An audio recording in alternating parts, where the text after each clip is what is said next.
Andressa já ativou a gravação. Eu vou abrir o nosso texto inicial de abertura, como nós sempre fazemos. Só um minutinho. Deixa eu trazer ele para a minha tela, fica mais fácil. Então, mais uma vez, a gente avisa que está sendo gravado, tá? Vamos lá. Boa tarde a todos mais uma vez. Sejam todos bem-vindos ao Café Elétrico, 7ª edição, que abordará temas relacionados à educação em direitos humanos, e permitirá a discussão com especialistas dessa área de conhecimento. O Café Elétrico é uma webconferência promovida por docentes do Colegiado de Engenharia Elétrica da UFOB, Centro Multidisciplinar do Bom Jesus da Lapa, que busca fomentar a discussão de temas relevantes para o processo de formação do estudante do curso de graduação de Engenharia Elétrica, demais cursos da UFOB e comunidade externa. Queremos agradecer a toda a comunidade UFOB que está presente e também a comunidade externa, representada por instituições públicas, privadas do país. Só lembrando, o registro da sua presença será realizado através do link disponibilizado, à medida que foi evoluindo na discussão, o link vai aparecer aí, em momentos oportunos. Por favor, pedimos que mantenham os microfones desligados. As dúvidas ou contribuições serão escritas no chat. Após a fala ou dos palestrantes, no caso da palestrante, teremos a participação daqueles que se inscreverem para a fala. Para isso, a lista será organizada no chat, pelo chat, conforme a solicitação dos participantes. No nosso encontro de hoje, com o tema Por que a educação em direitos humanos é importante? A nossa palestrante, a professora Ana Laura Silva Vilela.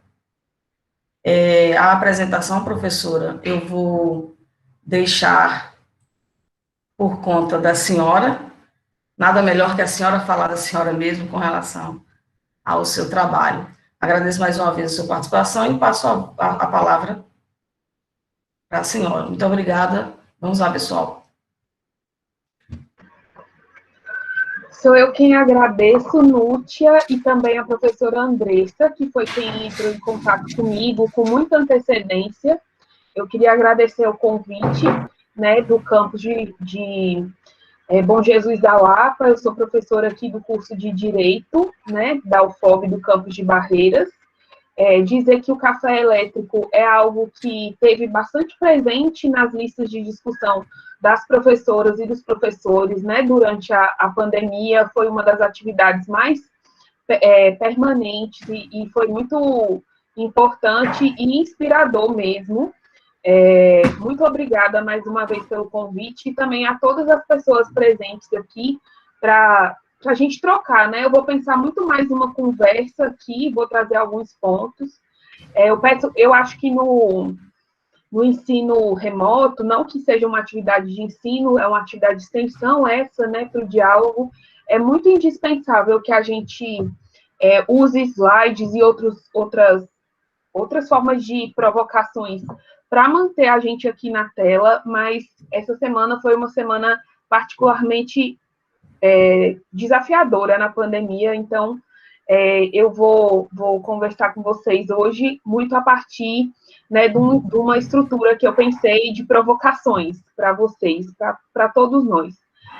Para me apresentar e também para falar um pouco da minha aproximação com esse tema, o meu nome é Ana Laura, né, Silva Vilela.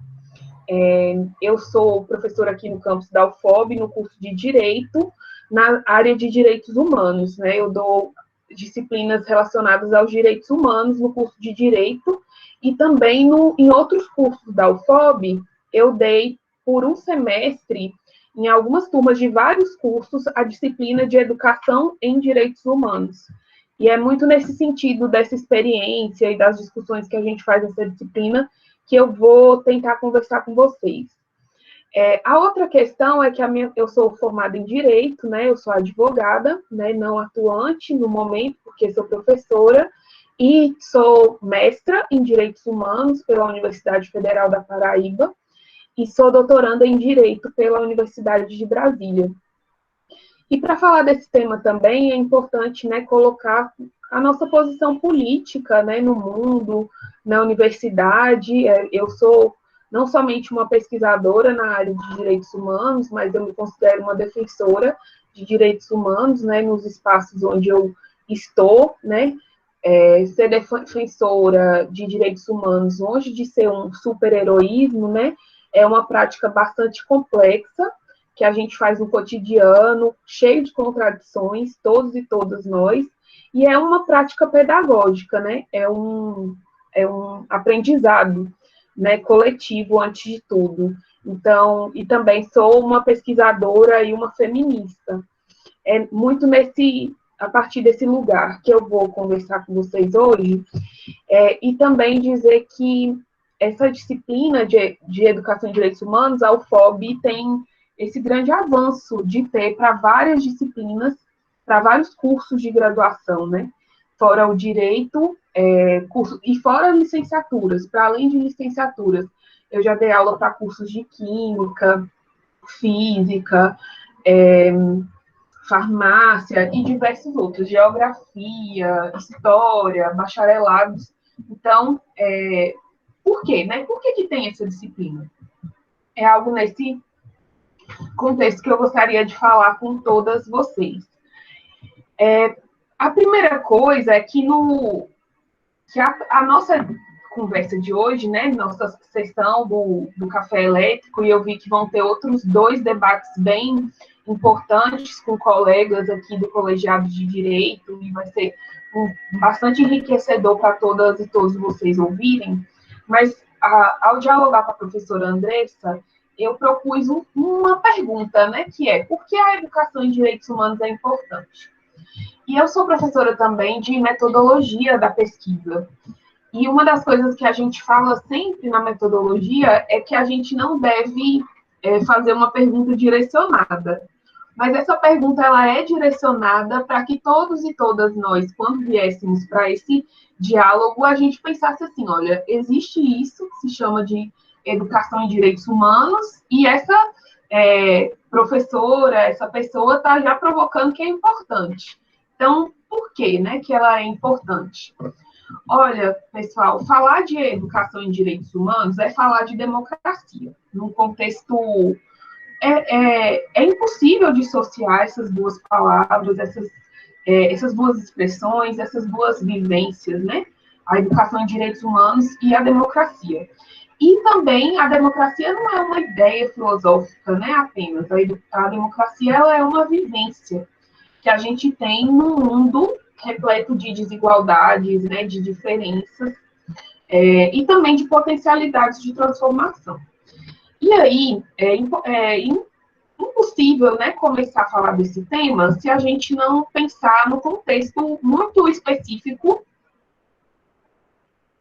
que a gente está vivendo, né, há pelo menos 13 meses, que é da pandemia mundial de Covid-19.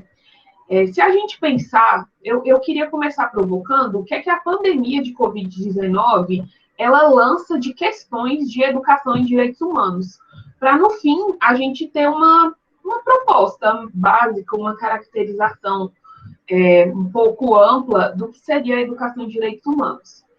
Olha, a gente está num contexto, né, quase inimaginável para pessoas como eu, que eu tenho 32 anos, e eu frequento a universidade desde o ano de 2007. Então, eu vivi momentos na universidade que tinham bastante dificuldades, também no campus, né, da Universidade Pública do interior de Goiás, né, na cidade de Goiás, mas eram momentos bastante promissores, né? Apesar das dificuldades que a gente tinha sempre de professores, de assistência estudantil, todas essas demandas. Mas a gente vive hoje um momento, e pensando na pandemia, que várias ideias que há 10 anos nós não imaginaríamos, a gente está tendo que reafirmá-las, né? Como a ciência, né? A verdade, né? A verdade não como algo incontestável, mas como que dados, eventos históricos importantes de ser lembrados aconteceram, né? Então, ou da importância da ciência para o combate de questões muito imediatas, como uma pandemia, né?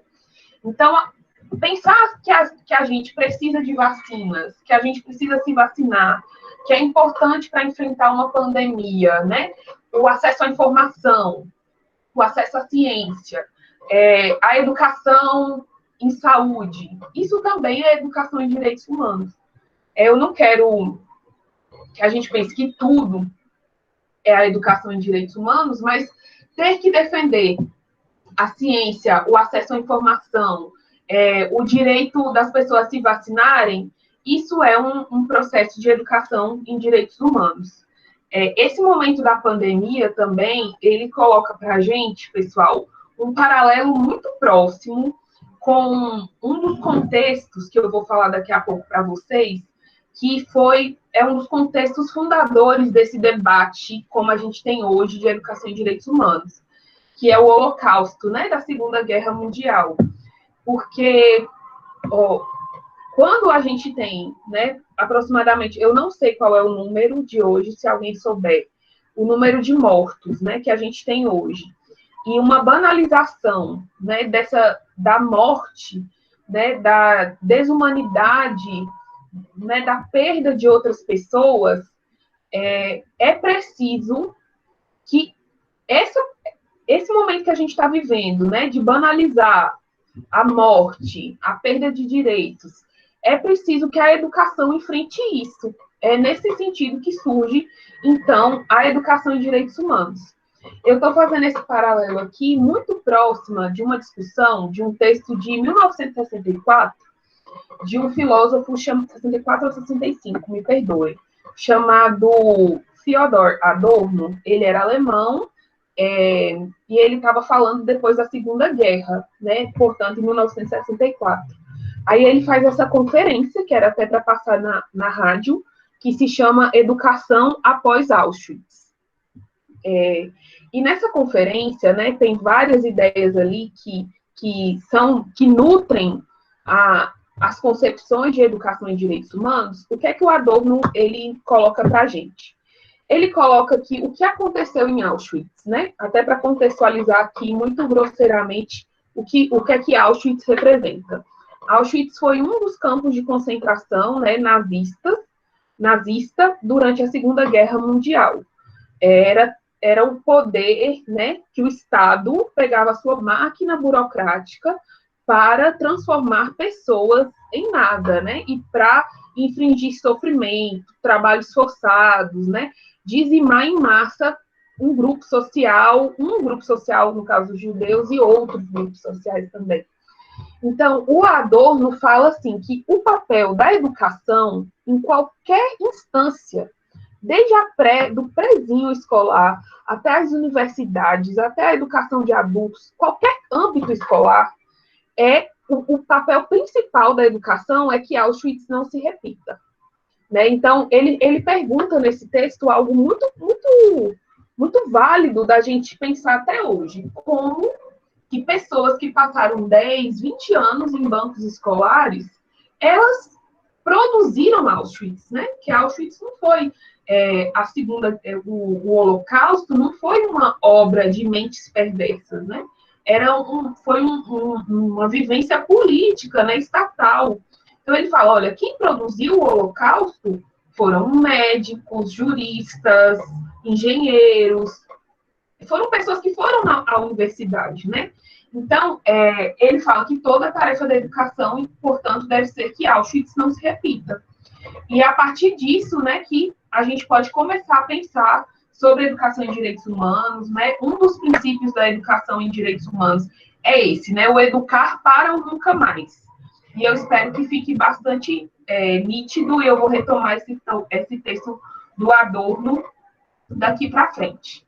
Então, eu comecei conversando com vocês, né, sobre a nossa pergunta, sobre o fato da pandemia, né, as questões que a pandemia nos coloca em torno de educação e direitos humanos, e como que é preciso, então, que seja tarefa, né, da educação que Auschwitz não se repita. E se a gente olha para a pandemia agora, a gente tem muitas coisas de um autoritarismo, né, que parece que são muito diferentes do contexto histórico da Segunda Guerra, e eu vou até problematizar essa grande centralidade, né, em torno da experiência europeia da Segunda Guerra, mas tem muitas coisas ali que a gente vê algumas semelhanças, né, no momento que a gente vive, que é, né, a banalidade da morte das pessoas, o Adorno, ele fala no momento desse texto, ele diz assim, olha, discutir números é uma coisa imoral, né? Se uma pessoa tivesse morrido naquelas condições de Auschwitz, a gente já teria falhado enquanto humanidade. Imaginem, né, o que é que esse texto projeta, né, de incômodo para a gente, quando a gente pensa que só no nosso país são quase 400 mil pessoas, e que não está tendo esse nível, esse incômodo, né, a gente não está se sentindo, a gente está se sentindo menos humano, né, nesse processo, mas muito pouco está sendo realizado. Então, pensar, né, sobre a importância da vacina, da ciência, de enfrentar o que se tem chamado de pós-verdade, e o contexto que a gente pensa no Brasil, né, de situações recentes que estejam, né, a nossa preocupação com a educação em direitos humanos. Eu coloquei aqui algumas frases, né, alguns momentos que eu me lembrei. Um falecimento, né, da vereadora Marielle Franco, o genocídio da população negra, né, da juventude negra especificamente, o fato de que existem na nossa sociedade frases como muito consensuadas que direitos humanos é coisa de bandido, e uma série de outras injustiças, né? Violência contra as mulheres ditas por pessoas, né, que representam o Estado brasileiro. Então, tem um monte de situações que nos colocam, né, essa tarefa de uma educação em direitos humanos. Então, para começar a gente se aproximar do que a gente pode entender por educação em direitos humanos, vem uma pergunta, né, que eu acho que é bastante anterior de o que seriam direitos humanos, né, e especialmente o que seriam direitos humanos dentro do nosso contexto brasileiro. Bom, se eu como jurista, né, e professora de direito, a gente aprende na universidade que os direitos humanos, né, eles surgem lá com a Revolução Francesa, no século XVIII, em 1789, com a Declaração dos Direitos do Homem e do Cidadão, né, que vai colocar aqui, pela primeira vez, a igualdade, né, entre as pessoas, que o rei absolutista ele não tinha o direito mais de ser o detentor de todos os poderes, então, que a nobreza não teria mais privilégios, e que ali se estabeleceu bases, né, para esse novo formato de cidadania, né, baseado no sujeito individual, nos direitos de igualdade, liberdade, fraternidade e também de propriedade, né, que muito dessa construção foi para defender um direito de propriedade. E que depois, né, ao longo do século XIX e culminando no século XX, na década de 60, na Declaração Universal dos Direitos Humanos, né, da Organização das Nações Unidas, que é uma carta, né, que pela primeira vez países que estavam lá em plena a Guerra Fria, eles vão fazer um acordo e celebrar os direitos humanos. essa é uma narrativa, né? Uma narrativa bastante recorrente, né? Que localiza na experiência europeia os direitos humanos, né? O que seriam os direitos humanos. Eu acho que é uma narrativa importante, né? Que a gente entenda esses processos, né? Inclusive como esse vocabulário se amadureceu, mas em contextos como o nosso, marcado pelo colonialismo, né? Marcados pela o colonialismo que tem como fundamento o racismo, né?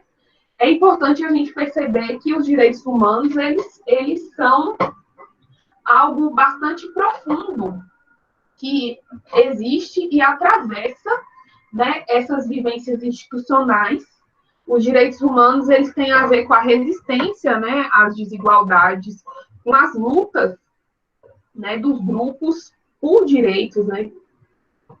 Acho que é um poema do Drummond, que ele fala: os lírios não nascem das leis. E também as leis, elas não são dadas para a gente num processo de benevolência, né, do Estado. Eu estava até ouvindo um amigo que é do movimento sindical dizendo, né, que nenhum um dinheiro que a gente tem na nossa folha salarial enquanto servidores da universidade, nenhum deles veio nenhum aumento veio fora de um contexto de greve, né? Então, são nesses processos, né, da luta contra a escravidão, das populações negras, da luta das mulheres pelo direito ao voto, pelo direito a sair da escravidão também, né, das mulheres negras, da luta das mulheres contra a violência, da luta das pessoas LGBT pelo direito à igualdade, né, da luta das pessoas com deficiência contra o capacitismo e todos outras experiências históricas, né, das pessoas que não têm terra por sua terra, dos povos e populações tradicionais quilombolas pelo seu direito à titulação, né, por se reconhecerem enquanto grupo, que os direitos humanos vão sendo, né, cristalizados enquanto direitos e antes mesmo, né, de serem cristalizados como direitos, eles vão sendo reivindicados e vivenciados por esses grupos. Então, era uma primeira questão que eu queria trazer, né, do que são direitos humanos, essa narrativa eurocêntrica, e os direitos humanos também a partir, né, das resistências das pessoas, né, que num contexto capitalista, colonial, né, patriarcal, tem que lutar para existir. É como agora, gente, na pandemia, coloca há um acirramento tão grande das desigualdades, né, que os direitos, a gente tem que lutar pelo direito mais elementar, né, que é o direito à respiração. Até um filósofo camaronês, o Attila Mbembe, que ficou conhecido, né, pela contribuição dele sobre necropolítica, ele é um filósofo camaronês negro, ele escreveu um texto no início da pandemia sobre o quanto que a pandemia nos coloca, né, de novo aos nossos corpos e na luta pelo elementar, que é respirar. E também lembra que quando a gente estiver vacinado do Covid, a gente segue com muito desafio para seguir respirando, né? Num contexto onde está tendo uma destruição cada vez maior do ambiente. Ter direito a um ambiente, né? A preservação da natureza também é um direito humano. Então, essa é a primeira questão que eu queria colocar. Mas, olha, os direitos humanos, então, eles não são um consenso sobre o que eles são, e há uma disputa ideológica muito grande, né, sobre os direitos humanos. Tanto grupos conservadores, quanto progressistas, quanto grupos que se reconhecem de direita, quanto de esquerda, reivindicam, né, pautas de direitos humanos para si, né, se aproximam desses debates. Algo que a gente pode ter aqui como uma premissa, né, que eu queria convidar todos vocês para pensar, é que os direitos humanos, gente, é algo que, em regra, todos nós temos, né? Então, quando acontece um crime que comove muito as pessoas, né? Crimes com muita violência, né? Aí fala, nossa, mas aquela pessoa vai sair tão rápido ali da prisão, ou eu gostaria que essa pessoa tivesse pena de morte, tudo.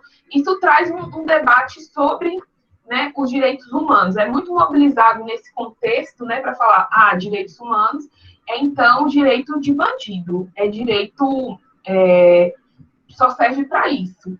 Não, eu queria dizer que os direitos humanos são de todos e todas nós, né? Inclusive daqueles nós aqui que fomos um dia, né, processados injusta ou justamente por alguma ação criminal, a gente também poder, né, se valer desses direitos.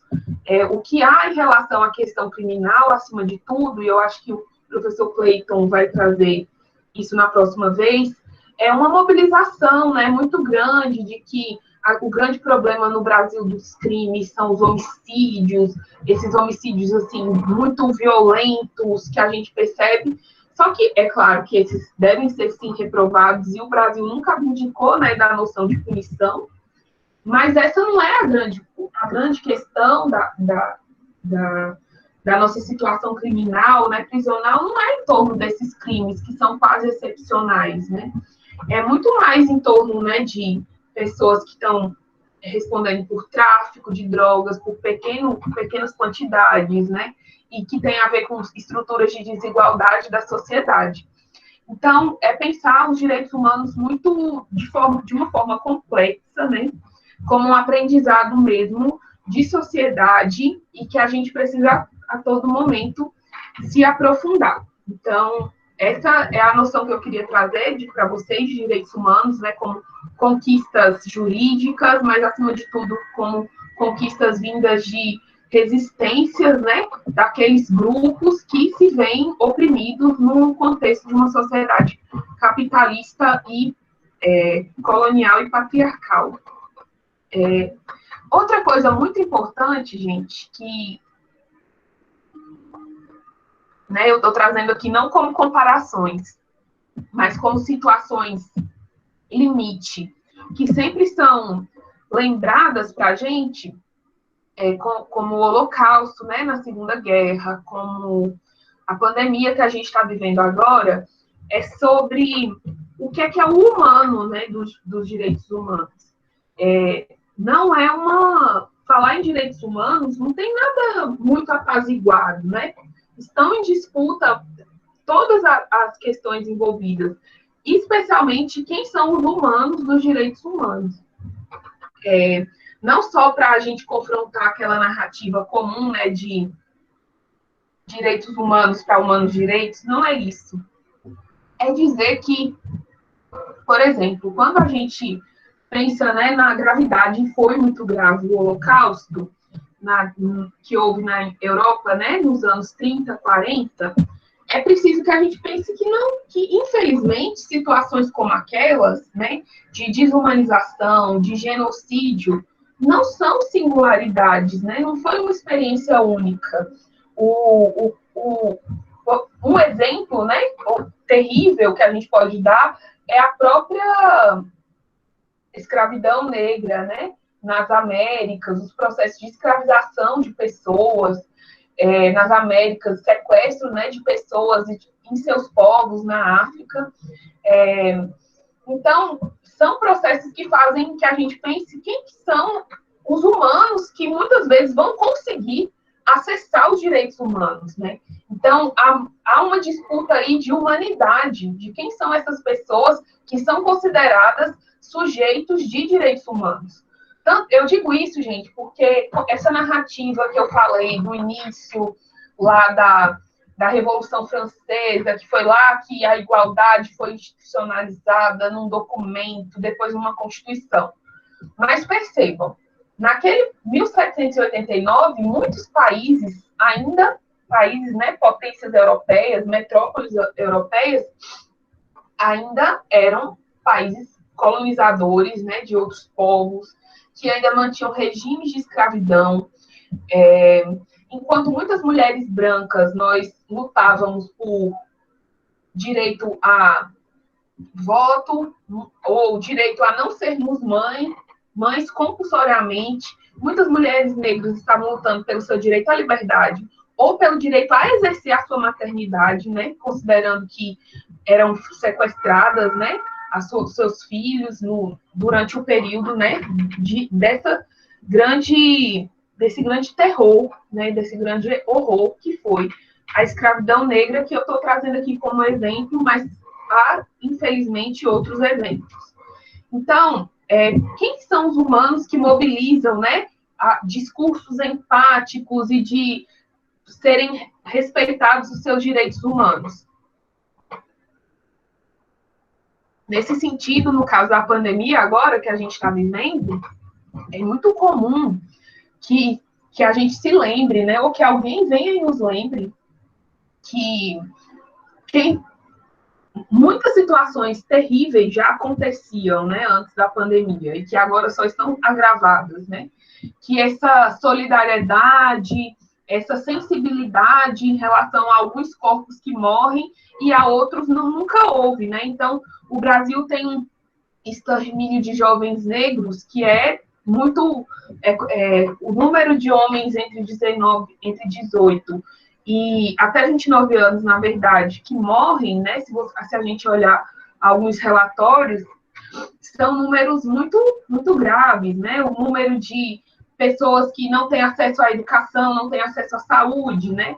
E aí a pandemia traz meio que uma excepcionalidade, como se algo muito terrível estivesse acontecendo.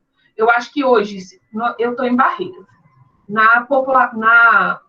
até ontem que eu olhei, os leitos, né, de UTI estavam todos lotados, né? Todos os leitos de internação. Aqui em relação à Covid. Isso é muito drástico, gente. Isso é apavorante. Há 2 anos, uma situação como essa, né, nos faria ficar em crise de pânico, independente de quem tenha plano de saúde, quem não tem. Mas a gente percebe que para uma parte imensa da população não ter, né, certeza que vai ter um leito ou melhor tratamento é o cotidiano, né? A gente vê também que tem muito do nosso sofrimento, né? Estou falando de nós que temos algum consumo, né? Nós, professores universitários, temos muito acesso a muitos privilégios, mas não somos uma classe média efetiva, né? Assim, não somos ricos, mas, enfim, o contexto da pandemia coloca muito, né, essa humanidade em disputa, né, essas vidas que são choráveis, né, quais que são as vidas que são imutáveis, nesse sentido. Tendo pensado, então, ainda sobre os direitos humanos, tem mais uma questão que eu queria colocar para vocês, né, e isso é bastante provocador. É importante que a gente pense os direitos humanos não como uma conquista moral apenas, né, mas como uma conquista política e colocar no campo das relações de poder mesmo, né? Então, os direitos humanos não são uma cartilha, né? Não há uma cartilha que, sim, eu agora sou a favor dos direitos humanos e eu vou defendê-los, né, dessa forma, e se eu não fizer dessa forma, vai estar errado. É um aprendizado, né? Por isso é tão importante as tarefas pedagógicas, mas, acima de tudo, né, quando a gente tira do lugar do moral, né, apenas do certo e do errado, e coloca para o campo da política, né, do poder, então é uma disputa, é uma posição que se ocupa, né? Então a gente tem que pensar os direitos humanos dentro desse contexto de não uma simples retórica, mas como que a gente luta para as estruturas, né, se transformarem e que a gente possa acessar direitos humanos, né, de fato. Então, nesse sentido, pessoal, eu vou trazer agora algumas compreensões sobre educação em direitos humanos, a partir especialmente das contribuições de uma professora da Universidade Federal da Paraíba, que foi uma das universidades que eu estudei, e que eu tive a grande, grande honra de ser orientanda dela no mestrado, que é a professora Maria Nazaré Zenaide. E ela é uma teórica, né, uma intelectual que pensa muito e pratica a educação em direitos humanos. Eu digo aqui da Nazaré muito mais de uma forma de divulgar o trabalho dela. Eu tenho uma imensa honra, né, de ter sido orientanda dela, muito menos de falar, nossa, eu fui orientando a Nazaré, mas é uma forma de reconhecimento mesmo. Ela tem a educação em direitos humanos como uma missão mesmo de vocação de vida, né, de militância como servidora pública, como defensora de direitos humanos. E a Nazaré, eu gosto muito das abordagens que ela traz sobre a educação em direitos humanos aqui no Brasil e em diálogo com as outras contribuições. Então, eu convido também vocês a procurarem a produção dela ou procurarem vídeos, né, de palestras agora nesse contexto do YouTube, que está tendo da pandemia, para olharem, certo? E eu vou pensar a partir de um texto dela que se chama A Linha Histórica dos Direitos Humanos na América Latina, para seguir a gente, da educação em direitos humanos na América Latina, para seguir a gente pensando, né, confrontando esses marcos históricos tradicionais, até da própria educação em direitos humanos e dos direitos humanos. Professora Nútia e professora Andressa, como eu estou de tempo? Só para... Pode ficar à vontade, professora. Tá, eu vou tentar terminar em uns 10 minutos. Pode ficar à vontade, professora. Tá, obrigada. Voltando, né, para então o que é que a professora Nazaré traz. Primeiro ponto, que a educação em direitos humanos, eu citei lá, né, o Adorno falando que era papel de qualquer esforço educativo, que Auschwitz, né, que experiências terríveis como aquelas não se repetissem. Então, a Nazaré nos lembra que os esforços de educação em direitos humanos, eles estão muito ligados a processos de autoritarismo. Então, tanto o que foi vivido na Alemanha, né, no contexto da guerra, e que faz com que a Europa pense, né, como que pessoas que frequentam escolas transformam seus iguais em pó. E aí ela fala que para o nosso contexto de América Latina, de Brasil, a gente tem que pensar a educação em direitos humanos de uma forma mais abrangente, contextual, né, enraizada na nossa realidade. E aí ela fala que não tem como separar, né, os nossos processos de educação em direitos humanos dos processos de resistência e de confronto ao autoritarismo e de luta pela memória e pela verdade, né? Então, falar de verdade, né, que eu comecei dizendo no início, né, da nossa conversa, falar de verdade tem muito sentido para a gente aqui. Então, quando ela fala sobre reler fontes históricas, né, e encontrar outros marcos importantes para a educação em direitos humanos, ela nos lembra, assim, né, que a luta contra o colonialismo, né, a luta pela abolição, a luta dos povos negros por sua libertação, dos povos indígenas, né, pela permanência da sua identidade, são processos de educação em direitos humanos. A luta das mulheres são processos de educação em direitos humanos, né? A luta dos trabalhadores e trabalhadoras são processos de educação em direitos humanos. E especialmente no Brasil, né, ela localiza que vai aparecer já com esse léxico, com essa palavra, durante a ditadura militar, né, que foi uma ditadura civil-militar que aconteceu entre 64 e meados de 85, e durante a ditadura militar, o direito de resistir, né, ao autoritarismo, a luta pela redemocratização, né, a luta por resistir à opressão, foram processos de educação em direitos humanos.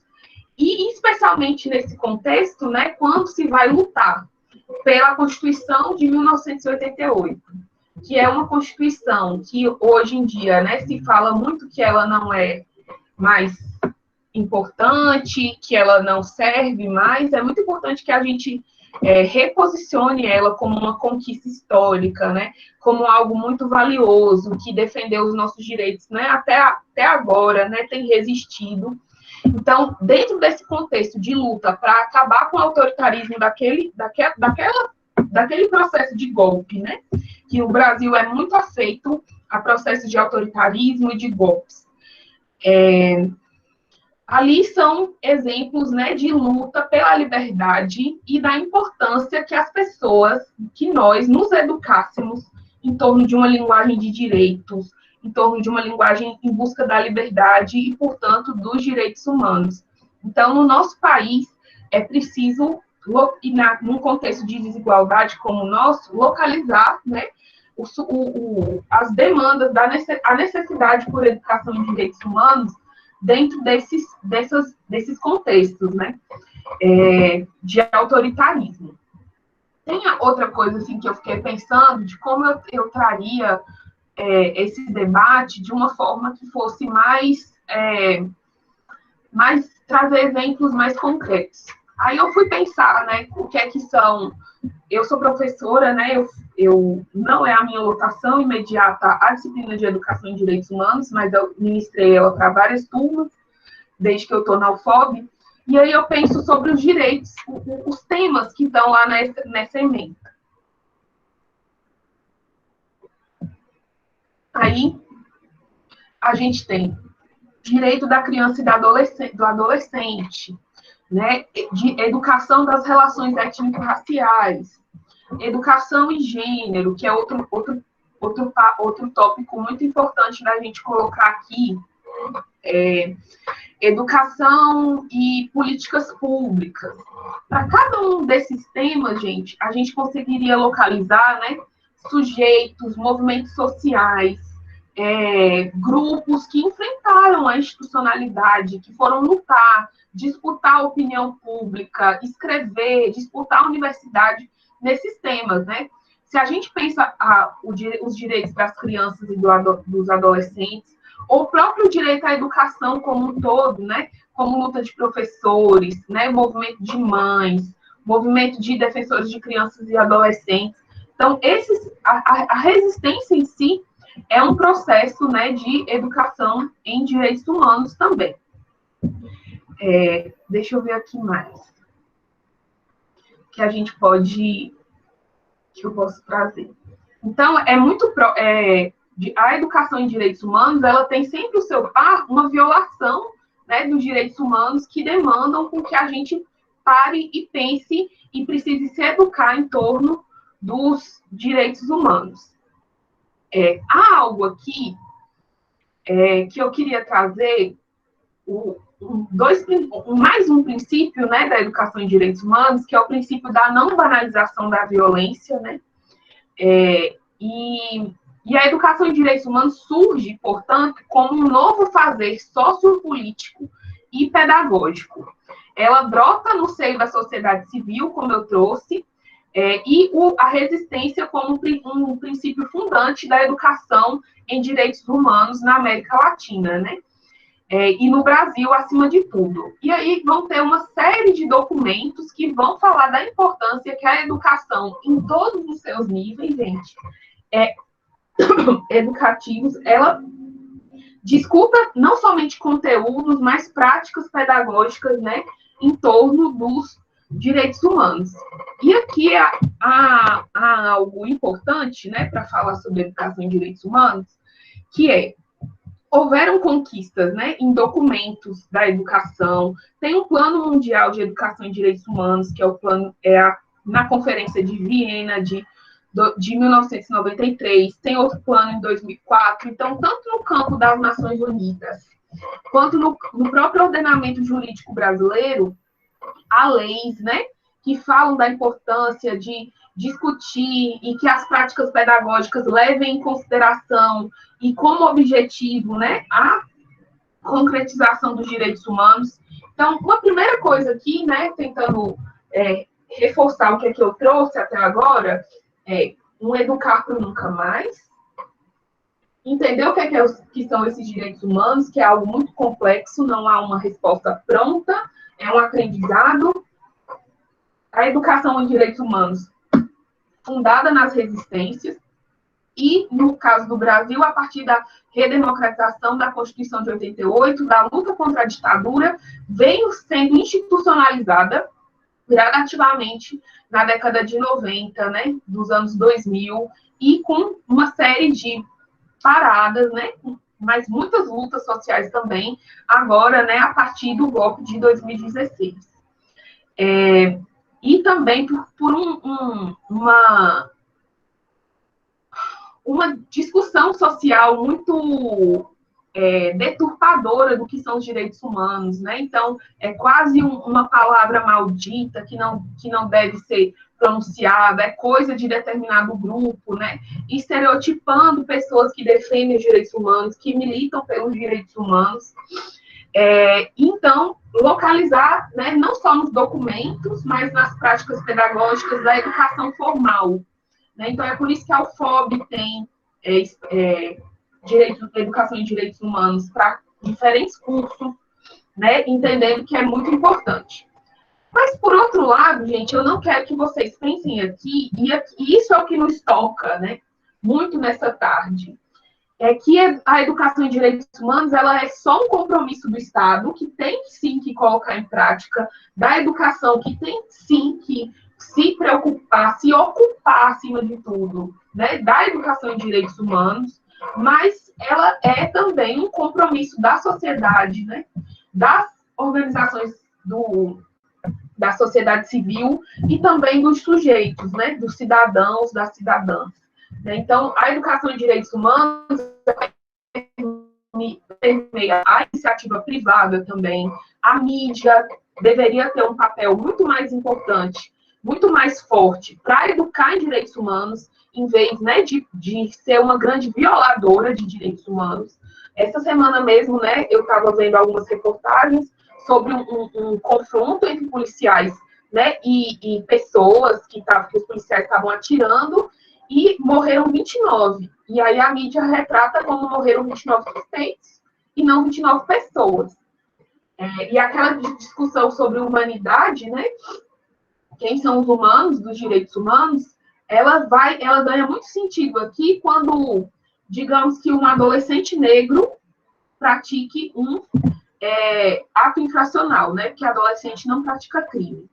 E aí, um outro adolescente branco de classe média pratica um outro ato infracional. A forma como a mídia aborda cada um é muito diferente. Vocês já devem ter, né, se deparado com essa problematização. Então, nesse sentido, a educação em direitos humanos tem que ser um compromisso da sociedade como um todo e uma ocupação do Estado, né? O Estado tem que promover, né? Mas não, a gente aqui não se trata só de ter disciplinas de educação em direitos humanos, né, nas universidades. Não é só um conteúdo, não é só uma disciplina acima de tudo, né? Tem que permear todas as instâncias da educação, todas as disciplinas, né? É muito importante que um colegiado de engenharia elétrica entenda que é importante compreender os direitos humanos, né? Como que, sei lá, na disciplina de solo é possível, né, abordar a educação em direitos humanos. Então, é algo muito amplo e complexo e uma tarefa de todas e todos nós. Por fim, gente, eu até posso trazer na parte das perguntas, né, mais contribuições, para não ficar só eu falando, acho que eu já estou falando há mais de meia hora. Eu penso muito também em dois últimos pontos. Todas as discussões que a gente faz, as leituras que a gente faz sobre direitos humanos, ou que a mídia, né, quando está, né, fazendo uma discussão séria dos direitos humanos, ela fala assim, mas é importante a educação. A educação tem um papel muito importante. Eu não tenho dúvida, né, que a educação é quase um instrumento unânime para defesa e concretização dos direitos humanos, né, para a luta contra as violações de direitos humanos.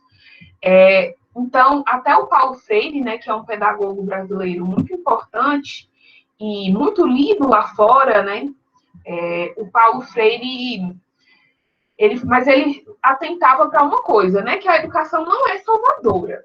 Ela não podendo tudo, ela pode alguma coisa, né? Então, a educação, ela tem um papel dentro de uma sociedade desigual e dentro de uma sociedade de sujeitos que nós entendemos como históricos, né? Porque eu acho que uma questão que a educação em si, ela tem a nos ensinar em um momento tão desafiador e quase alarmante como esse, gente, é que a educação, ela não parte de sujeitos prontos, né? Ela parte de sujeitos que estão ali como possibilidades e que estão para ser construídos numa sociedade que também está em disputa. Então, acho que pensar a educação nos coloca, né, nesse lugar de sujeitos históricos. A gente anda muito pessimista, né? E eu acho que tem muito a ver com uma classe média, né? Que está muito, muito mais pessimista do que antes. E a gente está passando por momentos de sofrimento coletivo muito intenso, não tem como negar, mas o pessimismo também é uma prerrogativa que não é para todo mundo, né? E não, mas nunca uma das discussões que se faz sobre direitos humanos e educação de direitos humanos é que, nunca vai mudar. Não, para que você fazer esse esforço? Vai cuidar da sua vida e não sei o quê. Mas olha, gente, eu gosto muito, não sei vocês, eu gosto muito de ver de história e de ver filmes históricos, ler romances históricos e seriados históricos. E tá muito em voga, né, se por causa daquela série The Crown, da Netflix, falar sobre a família, e também a família real em inglês, ela sempre tá na mídia. E aí, assim, fala uma besteira aqui, né, para descontrair um pouco. Gente, há menos de 300 anos, as pessoas, né, haviam seres que tinham muitos, muitos mais privilégios do que 99% da população por uma coisa chamada direito divino dos reis. Era uma sociedade muito estável, né, que tinha ali, quem produzia os direitos era o rei, quem aplicava era o rei, né, quem dava todas as ordens era ele. E isso mudou, né, tipo, há 100 anos, se contava no estado da Bahia a quantidade de mulheres nos cursos de direito. Né? E hoje, nós, no colegiado de direito mesmo, nós mulheres somos maioria. É claro que no Supremo somos minoria, né? Só tivemos 3 mulheres. Tem muito ali a acontecer, a gente a conseguir. Mas a educação tem esse papel de nos obrigar a nos lembrar.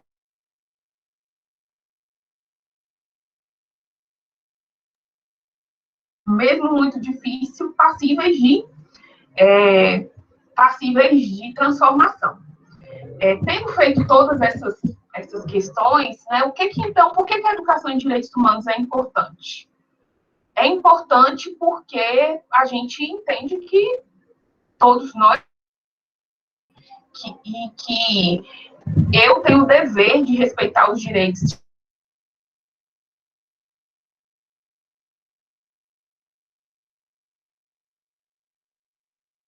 ou o Maxwell, né, vão ser desumanizados. Eu também sou desumanizada no processo, né, e que há muito a aprender coletivamente, né, em torno das nossas vivências, né, e da nossa luta por dignidade.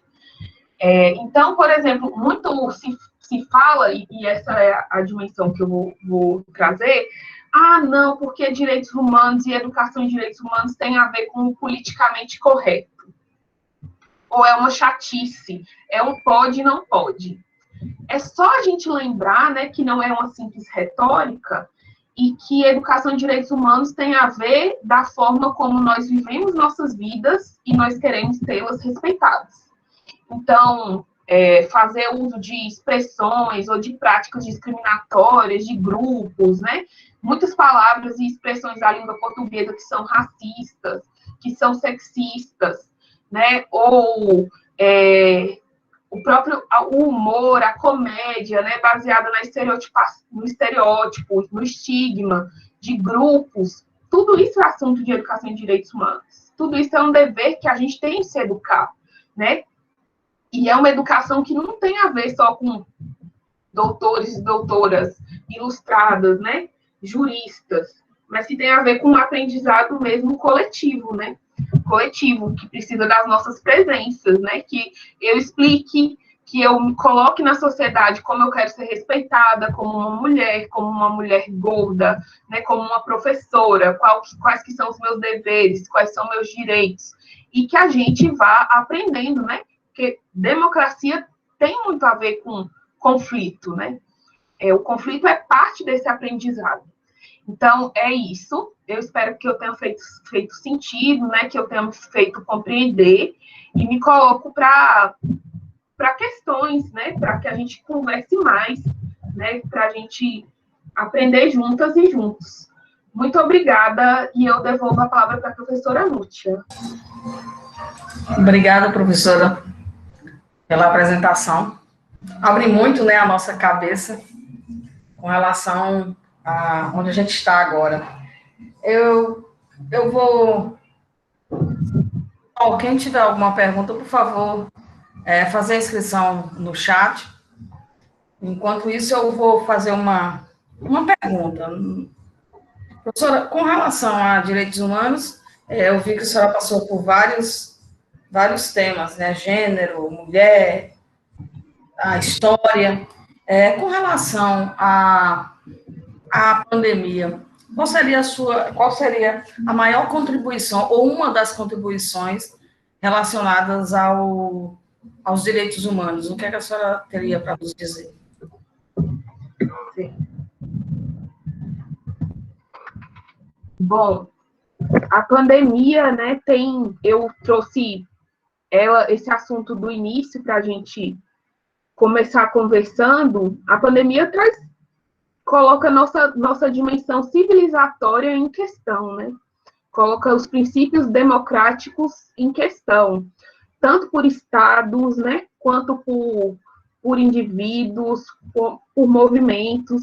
A pandemia coloca uma das formas de educação em direitos humanos que a gente tem, primordial, é a presença, né?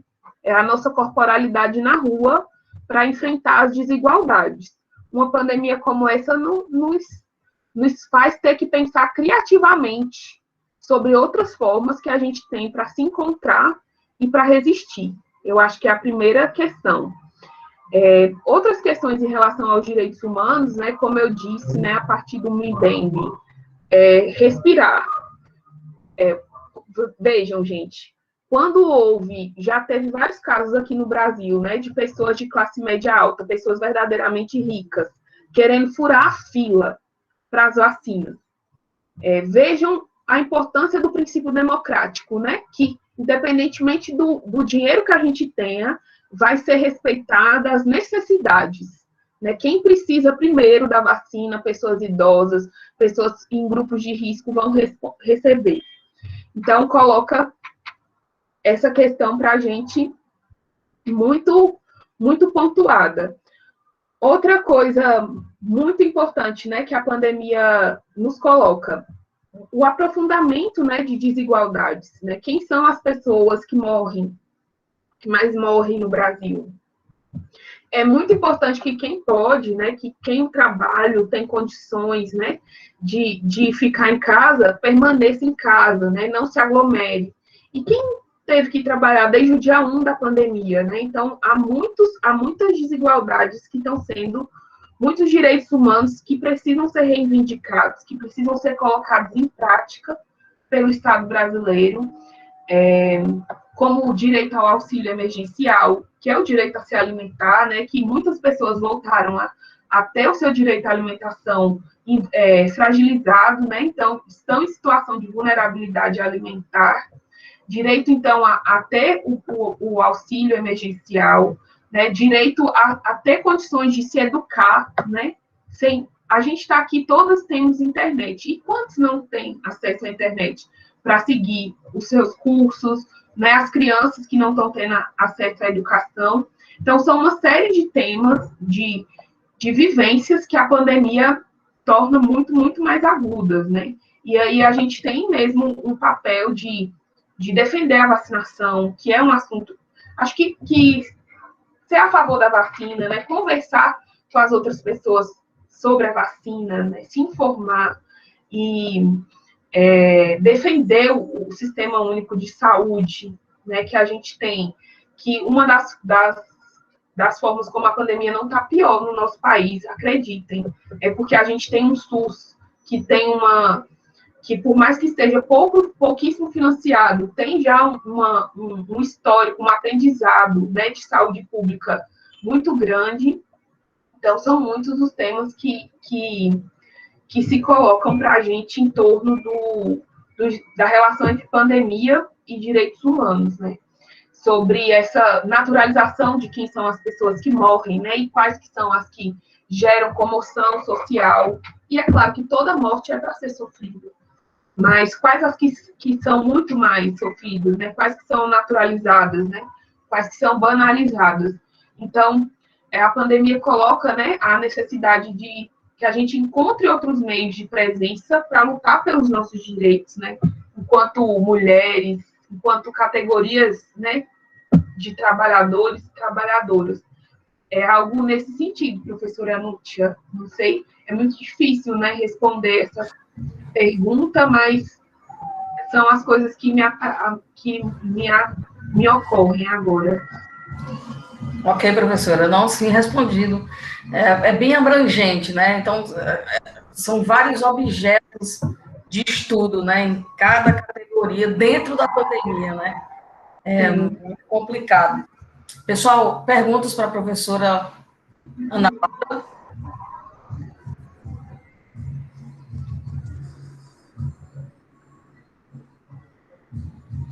Alguma inscrição, professora? Acho que a professora Andressa está com a mão levantada. Professora Andressa com a mão levantada, eu não estou enxergando aqui. Aí a Andressa abriu a câmera. Vamos deixar ela fazer a pergunta, professora. Boa tarde a todos, boa tarde, professora Ana. Mais uma vez, obrigada pela sua disponibilidade, né, participação aqui conosco. Muito bom tê-la aqui hoje.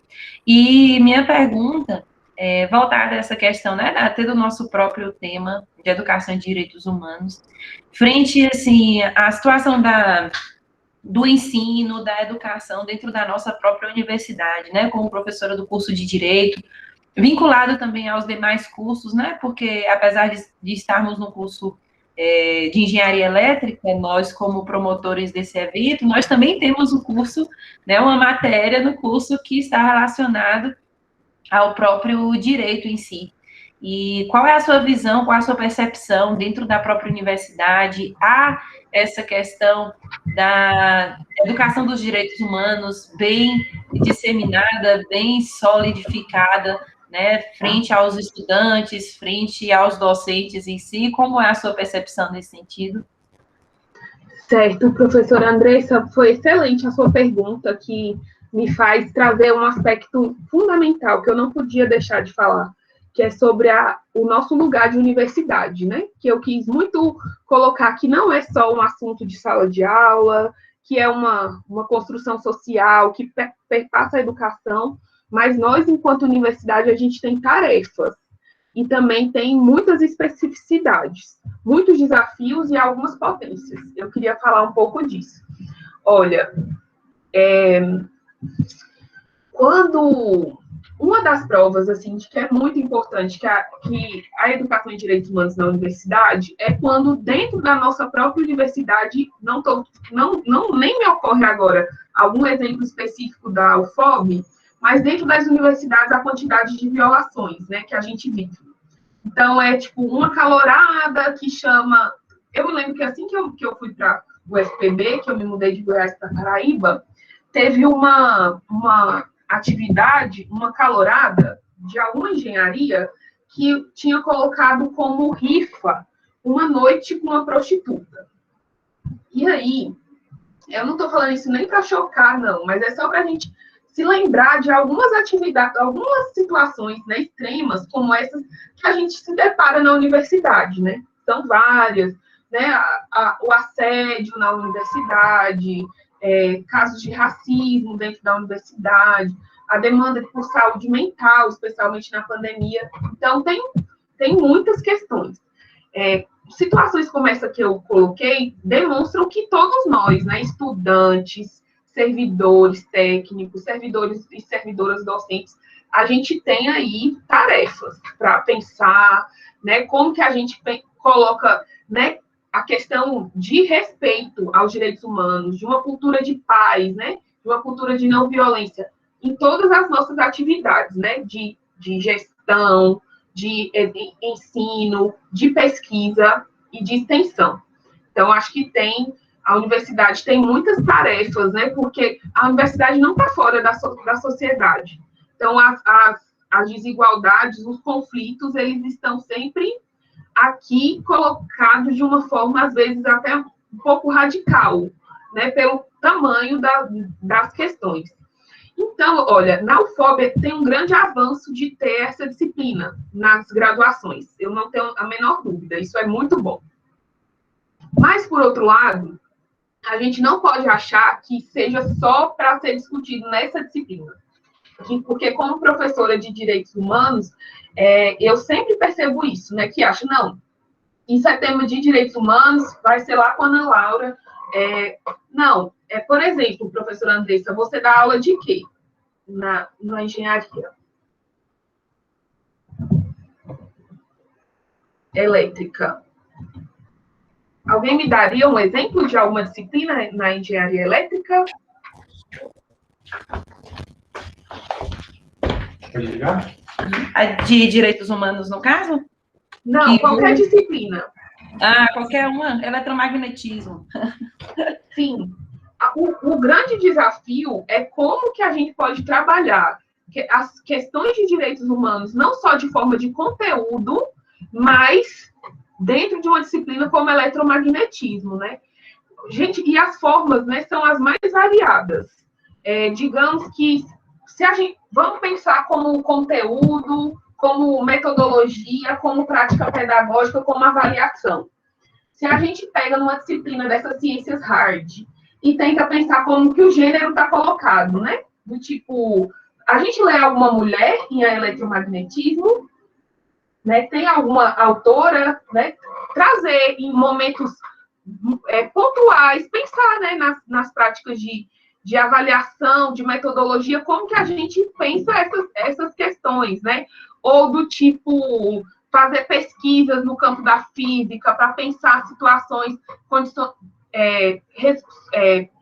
soluções para problemas sociais como a deficiência, né? Deficiência não é um problema, né? Mas para melhoras dos direitos das pessoas com deficiência. Então, é uma urgência para todas as áreas, assim. E outra, nas práticas pedagógicas educacionais, né? Um dos princípios da educação em direitos humanos e de toda a educação é o diálogo. Então, como que em sala de aula, né, a gente consegue estimular práticas de respeito aos direitos humanos, né? Estimular que os diferentes grupos falem com as suas experiências, né? Como ser pedagógica em situações que acontecem, né, de conflito, porque a sala de aula também tem essas questões, então tem essa perspectiva que deveria ser trabalhada em todas as disciplinas, né? Como o Adorno fala, do pré-escolar até o doutorado, a gente tinha que, é nosso dever pensar assim. No campo, olha, e nós temos muitos debates de direitos humanos que nos atinem, né? Se a gente pensa nas ações afirmativas que a gente tem na universidade, como é que a gente sofistica esse debate, né? Como é que a gente traz para um debate mais profundo, né? Que a gente entenda mais, que a gente se comprometa em colocar as ações afirmativas em prática. Pessoas negras ou pessoas brancas, pessoas não negras. Então, são muitas esferas. Agora, há muita resistência, por causa que na nossa sociedade hoje há muita resistência. Há na mídia, há no Estado brasileiro, uma série de propaganda contra os direitos humanos, né? Simplificando o debate, né? Muitas vezes fazendo propaganda contra os direitos de outras pessoas, de outros grupos, né? Uma polarização bastante grande. Então, há, sim, desafios próprios da universidade, mas há potencialidades. Uma potencialidade, né, não é o único lugar, né, por isso eu estou deixando para falar por último, mas eu penso muito na extensão universitária, né? Por exemplo, o café elétrico é uma experiência de educação em direitos humanos, né? Quando vocês estão trazendo pessoas para discutir os mais diferentes temas, né? E pluralidade de ideias, porque direitos humanos não é uma cartilha, é um debate. Então, a extensão universitária, tanto chegando em diferentes lugares da universidade, quanto, né, trabalhando numa perspectiva de troca, né, de ações na sociedade para ter uma troca efetiva de saberes, é uma potencialidade muito grande, né, não nós como salvadores e salvadoras, mas a gente numa perspectiva que a gente tem a aprender, né, e também uma tarefa social a cumprir. Tanto é que a professora Nazaré Zenaide, a tese dela é sobre extensão em direitos humanos. Muitas vezes nas universidades, onde os direitos humanos estão, é na extensão, em todos os cursos. Se a gente for olhar, se tiver muito, está numa disciplina, muitos não tem, mas se a gente for olhar, em cada curso, pode ter aquele professor, né, que está pensando na geografia, né, direitos territoriais, que está pensando, né, na engenharia elétrica, uma experiência como essa, do café elétrico, ou na medicina, que está pensando na anemia falciforme, ações. Então, a extensão, né, é algo que a gente tem que realmente se comprometer, pensar, debater, disputar e fazer, né? Que a extensão, infelizmente, é a prima pobre. Não tem dinheiro para extensão, nosso tempo de carga horária só vai para ensino, praticamente. Extensão é quase um momento ali de militância, né? Mas a extensão é muito importante, é um lugar muito potente para esse contexto. Eu acho que é isso, assim. Obrigada, professora. Obrigada, professora. O professor Sobrinho levantou a mão, ou não sei se foi. Boa tarde. Boa tarde. Fique à vontade, professor. Boa tarde. Eu, infelizmente, tive que atender uma encomenda que chegou e é possível que eu tenha perdido alguma parte, e peço até desculpas à professora Ana Laura com relação a isso. E eu desejo tocar numa situação, ela não deixa de ser polêmica, né? E ela tem tudo a ver com direitos humanos, né? E é uma situação bastante polêmica, porque há o direito das pessoas, né? E também tem outros com relação à situação do gênero. Não tenho nenhuma restrição, e deixo logo isso bem claro aqui, mas eu vejo a situação que tem sido muito discutida com relação a esportes, né? Com relação a esportes. Então, tem ocorrido isso até um pouco mais sistematicamente, a situação dos transgêneros exclusivamente nos esportes femininos. E isso tem gerado uma polêmica, porque tem gerado uma situação, né, de que as mulheres, e aí eu já falo em termos de genética, né, como seria a questão de gênero, se separa um pouco disso, como a professora vê essa situação, né, de homens, entre aspas, propriamente ditos, né, ou seja, que tem um corpo diferente, que tem toda uma situação diferente, e que, na sua maioria das vezes, não continuam como deveriam tomar até os, como eu diria, os suplementares, né, esqueci o nome agora, que geralmente os transgêneros fazem, que seria tomar, né, suplementos não esqueci o nome agora. e acabam, né, retirando das mulheres, né, e há diversos casos, principalmente nos Estados Unidos,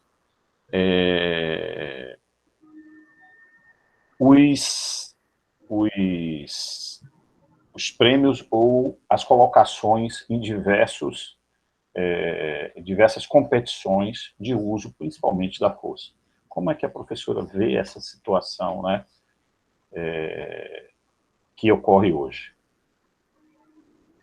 Certo, professor Antônio, muito obrigada pela pergunta, né? Ela, antes de poder trazer uma resposta, né, ou a minha simples opinião, eu acho que ela abre uma potencialidade para a gente aprofundar alguns debates, né? Primeiro, eu sou uma mulher cisgênero, né?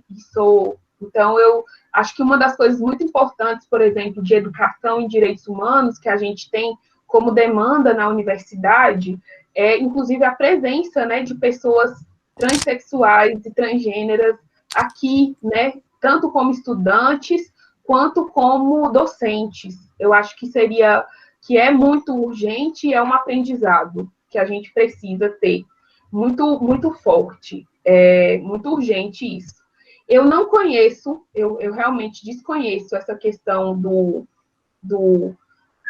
dessas tensões entre atletas trans nos esportes, né? Eu não tenho condições de trazer nenhuma contribuição nesse sentido.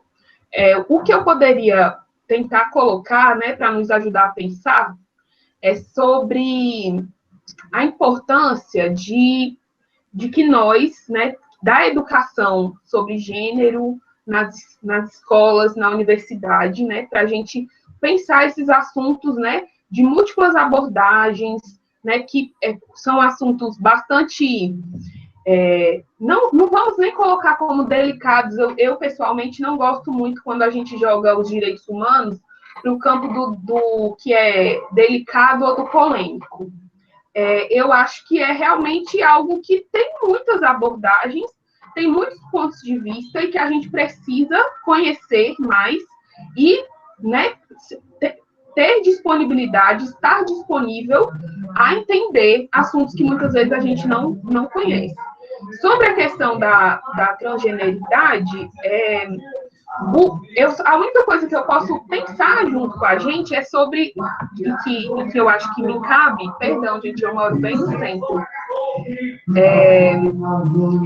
sobre o gênero, né, na ciência. Porque muitas das questões que a gente tem como pressuposto, eu vou pedir para esperar um pouquinho.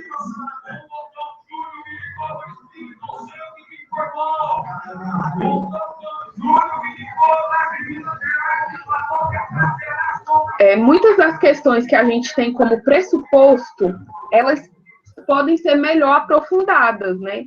Então, essa dimensão da corporalidade, o corpo, a própria noção de corpo, não é uma unanimidade, né, na nossa experiência social. Então, a gente tem muitos desafios e muito a aprender nesse sentido, né? As próprias pesquisadoras feministas, as que pensam em epistemologia, elas nos colocam o seguinte questionamento, né? De como que até os próprios vários padrões científicos, ainda que não esteja enunciado em termos de gênero, ele tem ali perspectivas generificadas, né? Nas próprias perguntas de pesquisa, na própria forma como as pesquisas ou os campos científicos estão conformados, então há uma perspectiva generificada. Eu acho que tem alguns debates que são anteriores, né? Como, por exemplo, as vivências diferentes dentro nos corpos, né?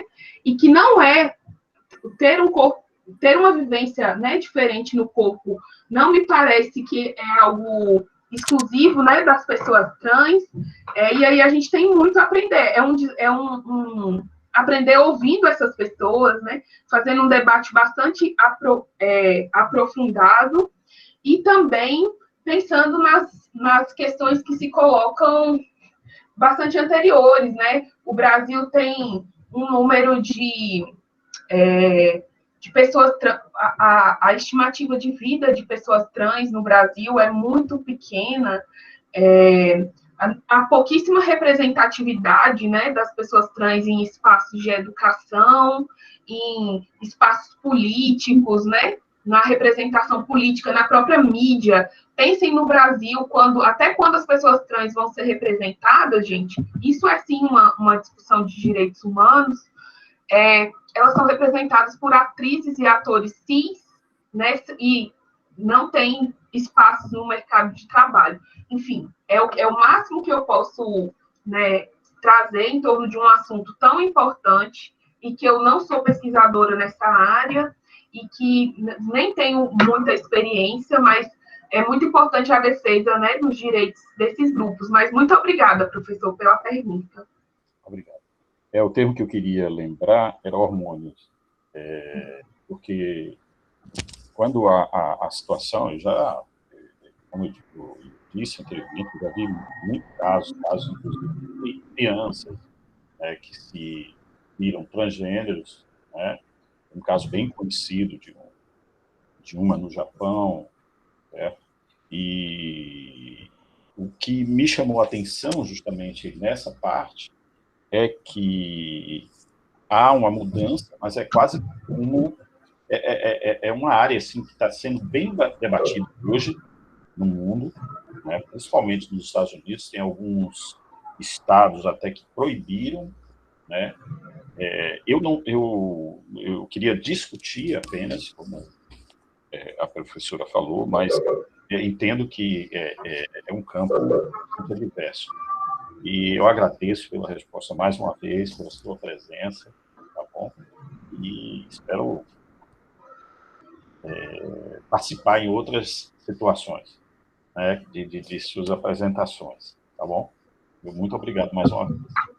Certo, eu que agradeço também, né, e a pergunta e coloco a todas e todos nós, né, a tarefa de que é um assunto muito complexo, com muitas urgências, né, em outros termos de direitos das pessoas trans no Brasil e no mundo, e que a gente tem que realmente complexificar o debate. Mas muito obrigada, professor Antônio.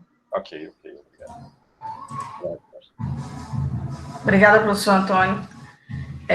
Pessoal, mais alguma pergunta no chat? Alguma contribuição para a professora? Tudo bem.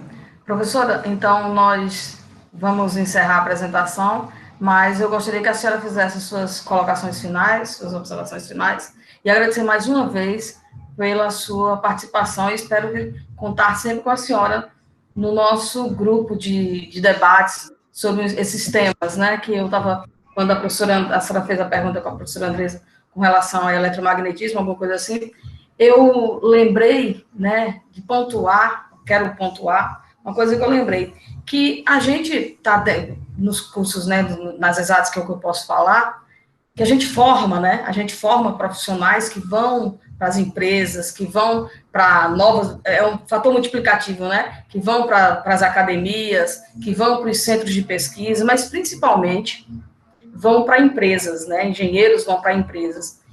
E a gente sabe o ambiente de uma empresa, né? A gente tem movimentos sociais dentro de empresas. Então, é importante essa contribuição dos direitos humanos dentro desses cursos, dentro dos nossos cursos. Curso de engenharia elétrica, cursos de física, principalmente pela a contribuição da mulher na física, né? E na engenharia também, porque também nós somos, né? Nós somos uma quantidade reduzida, né, de representação, na física, na engenharia. Então, mais importante ainda é essa disciplina, eu sempre falo que essa disciplina ela tem que estar inserida realmente dentro desses campos, que nós formamos profissionais que vão assumir cargos de chefia, vão estar de frente com movimentos sindicalistas. É importante que a gente dê uma sinalizada para os nossos alunos também. É vital para a nossa comunidade. Então, eu queria encerrar com essa observação e para que a senhora fez as suas considerações finais. Muito agradecida, Nútia. Até por essa questão que você colocou, né, de que é muito importante. Então, para terminar, né, por que a educação em direitos humanos é importante se eu vou trabalhar numa empresa? Né? Por quê? Excelente. É porque a educação em direitos humanos, ela busca um sentido bem... Um dos principais sentidos da educação, que é formar sujeitos, né? E formar sujeitos tem a ver com transformar atitudes. E transformar atitudes é algo bastante processual, que precisa de múltiplos estímulos e estímulos persistentes, né, ao longo da formação dos sujeitos. E ter atitudes, né, em respeito aos direitos humanos é primordial em empresas também, é primordial na iniciativa privada, no serviço público, na mídia, né, no trabalho cotidiano, né? Então, é bem importante pensar nessas, de uma perspectiva atitudinal da educação em direitos humanos e que é bastante útil para as nossas profissões como um todo, né? Pensem em juízes, né, que vão dar suas decisões e precisa ser em respeito aos direitos humanos, né? Pensem em engenheiros, né, que vão lidar com pessoas nas suas mais diferentes experiências, que podem ter sensibilidade, né, para poder pensar o direito à moradia, ou as experiências das mulheres que são mães, tem todas essas questões. Foi muito boa essa última colocação da senhora. Eu queria agradecer mesmo, né, de verdade, mais uma vez parabenizar pela atividade, bastante inspiradora, né, para todas nós. Eu participei eu assisti uma das atividades, achei todas, várias com assuntos que me interessavam, mas uma até que foi com a professora Napoliana e o professor Ari, eu achei incrível, eu assisti, foi muito importante, me coloco à disposição para o que precisarem, né, de mim. Agradeço muito a todos que estão aqui até agora, e me coloco à disposição. Eu e uma outra professora temos uma conferência sobre religiões e direitos, que vai acontecer a segunda conferência dia 10 de junho, tá com aberto no CIGA. E também a gente tem um grupo que se chama Métodos de Pesquisa Empírica em Direitos Humanos, que quem tiver interesse, entre em contato para participar das nossas reuniões. Aqui está até uma estudante de Direito que é do grupo, a Vitória. Obrigada pela participação da Vitória e de todas aqui. Temos pessoas do curso de Engenharia Elétrica, é isso? Temos alunos de Engenharia Elétrica, professores da Engenharia Elétrica, participantes externos, pessoal de Cuiabá, Raquel Alves, de Cuiabá. A gente está sempre tendo uns alcances, é bem interessante no Café Elétrico. É bem interessante. Com relação ao seu convite, se a senhora quiser deixar escrito no chat, ou solicitar para colocar, ou um dos meninos, fique à vontade. Ou dar o endereço, o seu e-mail, ou inclusive falar, está gravado, fique à vontade. E agradecer mais um. Pronto, já está aí. Vou pôr o Instagram profissional, que divulgo também algumas atividades do grupo, dos grupos e das atividades de extensão. Bom, é isso. Eu desejo a todos uma boa noite, né? Que saúde para todo mundo, cuidados, né? E descanso também, que hoje é uma sexta-feira. Exatamente, professora. Então, vamos lá. Café Elétrico é uma divulgação também. Ótimo a senhora ter colocado isso aí, para a gente estar sempre agora se ligando também em divulgar os trabalhos dos nossos convidados, dos nossos palestrantes, dos nossos alunos, dos nossos professores. Eu acho que o Café Elétrico ele vai lhe dando essa abertura que eu acho maravilhosa, sabe? Sim, e o diálogo entre os campos, né? Que com a pandemia... Os campos entre ciências, né? Ciências exatas, ciências humanas, esse conjunto de conhecimento é perfeito, eu acho perfeito. Então, mais uma vez, obrigada a todos, obrigada, professor Sobrinho, obrigada, professora Andressa, e obrigada, professora Laura, mais uma vez. Boa noite a todos. Boa Obrigado, noite. professora Ana. Obrigado, professora Nútia. Obrigado a todos os participantes também. Obrigada, professora Andressa, também. Tu foi muito Obrigado, gentil. professora Andressa. Tchauzinho. Obrigada, pessoal. Bom final de semana. Obrigada, professora. Bom final de semana.